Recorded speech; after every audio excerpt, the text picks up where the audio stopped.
تمام تعریفیں اللہ کے لیے ہے جو اپنی طرف رجوع کرنے والوں کو پناہ دیتا ہے اور جس نے اپنی طرف لوٹنے والوں کے لیے نعمتوں والی جنت تیار کر رکھی ہے۔ میں گواہی دیتا ہوں کہ اللہ کے سوا کوئی سچا معبود نہیں، وہ اکیلا ہے، اس کا کوئی شریک نہیں، وہ عرش پر جلوہ افروز ہے۔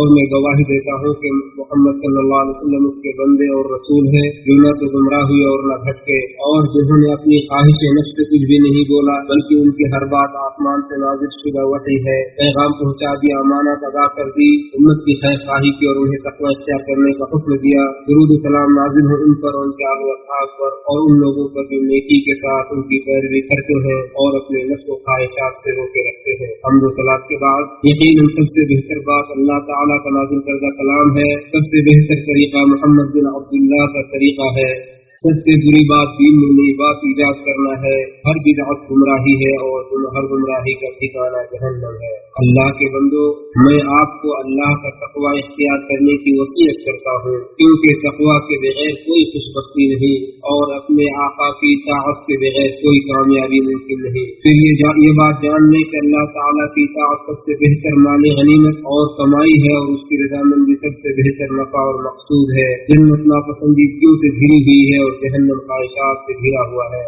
اور قیامت کے دن تمہیں اپنے اعمال کا پورا بدلہ دیا جائے گا، لہذا اس دن جو جہنم سے نجات پا گیا اور جنت میں داخل کر دیا گیا وہ کامیاب ہو گیا۔ اے لوگوں، انسان کا دل خیر اور شر کی آماج گاہ ہے، وہی کفر اور ایمان کا سرچشمہ ہے، وہ جسم کے تمام اعضاء کا سردار اور ان کی رہنمائی کا ذمہ دار ہے، وہ عقل کا آلہ ہے جس سے ادراک کیا جاتا ہے، اس کی درستگی سے پورا جسم اور بدن درست رہتا ہے اور اس کے بگاڑ سے تمام اعضاء و جوارح میں بگاڑ پیدا ہو جاتا ہے۔ جیسا کہ نعمان بن بشیر رضی اللہ عنہ فرماتے ہیں کہ میں نے رسول اللہ صلی اللہ علیہ وسلم کو فرماتے ہوئے سنا، سن لو، جسم کے اندر گوشت کا ایک لوتھا ہے، جب وہ درست رہتا ہے تو پورا جسم درست رہتا ہے، اور جب اس میں بگاڑ پیدا ہوتا ہے تو پورے جسم میں بگاڑ پیدا ہو جاتا ہے، اور سن لو کہ وہ دل ہے، بخاری و مسلم۔ اللہ کے بندو، دل ارادہ اور ارادہ و اختیار کا سرچشمہ ہے، اور در حقیقت وہی شرعی احکام کا مکلف ہے، اور آزمائش بھی اسی کی ہوتی ہے،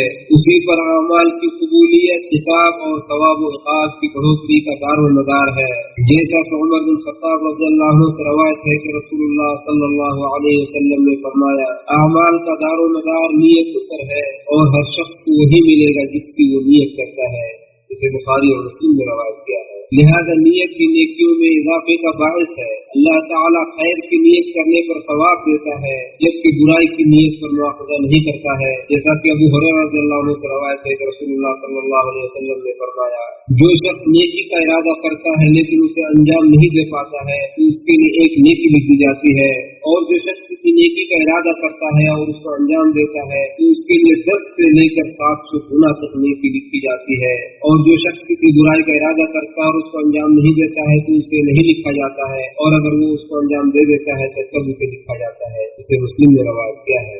عمل کی قبولیت کے لیے نیت شرط ہے، اسی طرح اس پر مواخذہ کے لیے بھی نیت شرط ہے۔ ارشاد باری تعالیٰ ہے، نادانستہ جو بات تم کہو اس کے لیے تم پر کوئی گرفت نہیں ہے، لیکن اس بات پر ضرور گرفت ہے جسے تم دل کے ارادے سے کرتے ہو، اور اللہ تعالیٰ درگزر کرنے والا بڑا مہربان ہے۔ اے لوگوں، دل بہت تیزی سے بدلنے اور پھرنے والا ہے، اور اس میں بہت زیادہ تغیر و تبدیلی آتی ہے، جیسا کہ مقداد بن اسود رضی اللہ عنہ سے روایت ہے، وہ فرماتے ہیں کہ جب سے میں نے رسول اللہ صلی اللہ علیہ وسلم سے ایک بات سنی ہے، اس کے بعد سے میں کسی بھی آدمی کے بارے میں اچھا یا برا نہیں کہتا ہوں، یہاں تک کہ میں یہ دیکھ لوں کہ اس کا خاتمہ کس چیز پر ہوا۔ ان سے پوچھا گیا کہ آپ نے کیا سنا ہے؟ انہوں نے کہا کہ میں نے رسول اللہ صلی اللہ علیہ وسلم کو فرماتے ہوئے سنا کہ ابن آدم کا دل ہانڈی میں آنے والے بال سے زیادہ بدلتا ہے، اسے احمد نے روایت کیا ہے۔ شاعر کہتا ہے کہ انسان کو اس کی نسیان یعنی بھولنے کی وجہ سے ہی انسان کہا جاتا ہے، اسی طرح قلب یعنی دل کو بھی بہت زیادہ بدلنے کی وجہ سے ہی قلب کہا جاتا ہے۔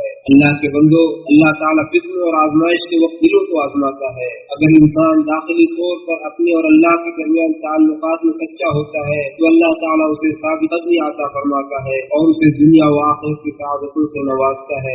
ارشاد باری تعالیٰ ہے، جو ایمان لائے اللہ تعالیٰ ان کو پختہ بات کے ساتھ قائم رکھتا ہے، دنیا کی زندگی میں بھی اور آخرت میں بھی، اور اللہ ظالموں کو گمراہ کرتا ہے اور اللہ جو چاہتا ہے وہ کرتا ہے۔ اے دلوں کو پھیرنے والے، ہمارے دلوں کو اطاعت کے کاموں کی طرف موڑ دے، اے دلوں کو بدلنے والے، موت تک ہمارے دلوں کو ثابت قدم رکھ۔ اللہ کے بندو، دل رحمان کی دو انگلیوں کے درمیان میں رہتا ہے، وہ جسے چاہتا ہے اسے جیسے چاہتا ہے اسے بدلتا رہتا ہے. جیسا کہ شعیب بن حوشہ فرماتے ہیں کہ میں نے ام المؤمنین ام سلمہ رضی اللہ عنہا سے پوچھا کہ اے ام المؤمنین، جب نبی صلی اللہ علیہ وسلم آپ کے پاس ہوتے تھے تو سب سے زیادہ کون سی دعا کرتے تھے؟ انہوں نے کہا کہ آپ صلی اللہ علیہ وسلم سب سے زیادہ یہ دعا کیا کرتے تھے، اے دلوں کے بدلنے والے، میری دل کو اپنے دین پر جما دے.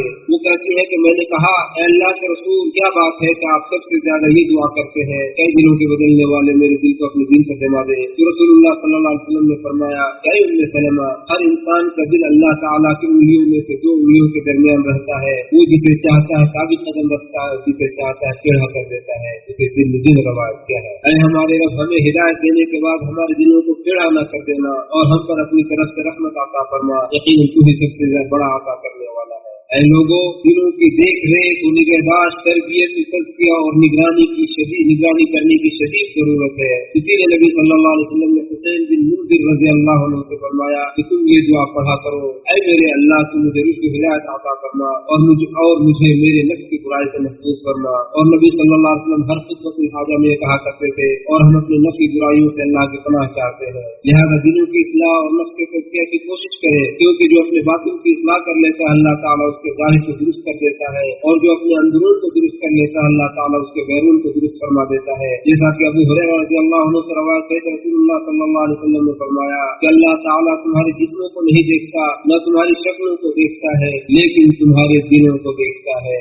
اسے مسلم نے روایت کیا ہے. لہذا اے میرے بھائیوں، اللہ آپ پر رحم فرمایا، آپ اپنے ظاہر پر غور کریں اور اس کی اصلاح کریں، اور اپنے باطن پر بھی غور کریں اور اسے پاکیزہ بنائیں، اور اللہ کے ساتھ سچائی کا معاملہ کریں تو اللہ تعالیٰ بھی آپ کے ساتھ سچائی کا معاملہ فرمائے گا، اور آپ دنیا و آخرت کے ساتھ کچھ سرفراز ہوں گے. ارشاد باری تعالیٰ ہے، لوگوں جو ایمان لائے ہو اللہ سے ڈرو اور سچے لوگوں کے ساتھ ہو جاؤ. اللہ تعالیٰ ہمارے اور آپ کے لیے قرآن کو بابرکت بنائے اور اس کی آیتوں اور حکیمانہ نصیحتوں کو ہمارے اور آپ کے لیے مفید بنائے. میں نے بات کہا اور آپ نے سنا، اور میں اللہ تعالیٰ سے مغفرت طلب کرتا ہوں، آپ بھی سے مغفرت طلب کریں. یقیناً وہ بخشنے والا اور بہت زیادہ رحم کرنے والا ہے.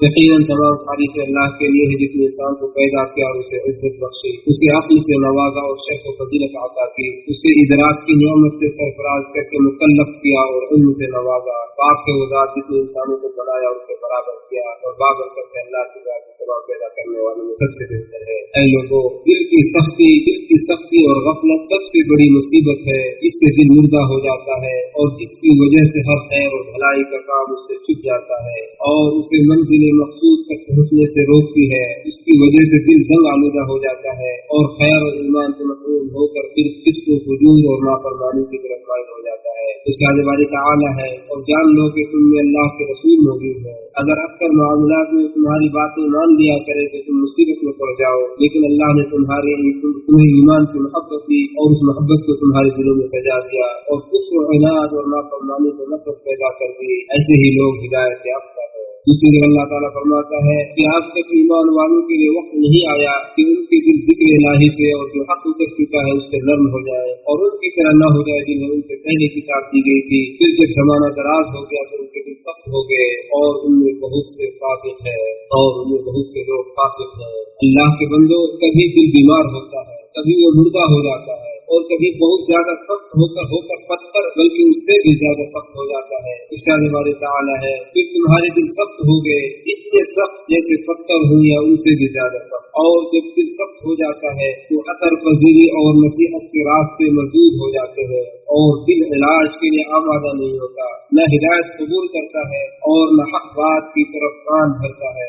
ارشاد باری تعالیٰ ہے، بھلا آپ نے اس شخص کے حال پر بھی غور کیا جس نے اپنی خواہش نفس کو الہ بنا رکھا ہے اور اللہ نے علم کے باوجود سے گمراہ کر دیا اور اس کے کان اور دل پر مہر لگا دی اور اس کی آنکھ پر پردہ ڈال دیا. اللہ کے بعد اب کون ہے جو اسے ہدایت دے سکے؟ کیا تم نے غور نہیں کیا؟ کیا تم غور نہیں کرتے؟ اس لیے اللہ کے بندو، دلوں کو اللہ کے ذکر سے آباد کرو، غفلت و سختی سے دور رہو اور اللہ تعالیٰ کے حرام کردہ چیزوں سے بچو. اے لوگوں، اس طرح اللہ تعالیٰ نے جسم کے تمام اعضاء میں صرف دل کو چنا ہے اور انسان کے اندر اسے ایمان کی آماج گاہ اور خیر و شر کا سرچشمہ بنایا ہے. اسی طرح دل کی سلامتی کو قیامت کے دن نجات کا ذریعہ بھی بنایا ہے. ارشاد باری تعالی ہے اس دن نہ مال کوئی فائدہ دے گا اور نہ اولاد سوائے اس کے جو قلب سلیم کے ساتھ اللہ کے سامنے حاضر ہوا۔ دوسری جگہ اللہ تعالیٰ فرماتا ہے اور نوح علیہ السلام کی تابعداری کرنے والوں میں ابراہیم علیہ السلام بھی تھے جبکہ وہ اپنے پروردگار کے پاس صاف دل لے کر آئے۔ ان سب باتوں کے بعد اللہ کے بندو